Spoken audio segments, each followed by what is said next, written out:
In this video, you're going to learn a warning sign your baby needs help rolling over, what not to do when teaching rolling over, and a simple at-home exercise you can do with your baby to promote optimal rolling over. Welcome to Movement Lesson. Find our links in the description below.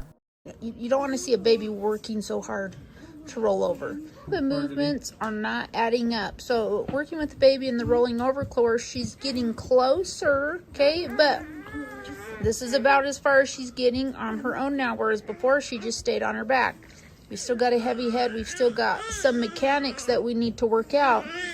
But with the vision and what she's doing, like, she just should have just flipped over. And you can see where it's just not happening for her. And so this is just an indicator that they need some movement help, that you can, you need to help optimize their development a little bit. And that's where I've just been using the movement lesson rolling over course for optimal development. Help with rolling over. Now I'll let my trusty rubber doll take over.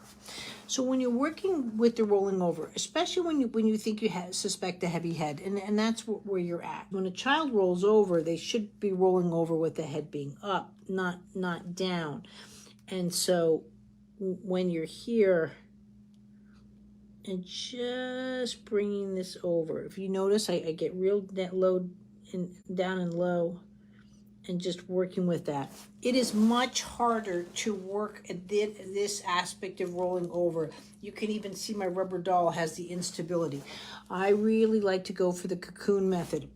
If you're working with your child straight on, I mean, you can be here from behind and do it. This can be a little bit easier working with that head and just going here. To learn more about optimal rolling over and at-home exercises, find the link in the description to our rolling over course.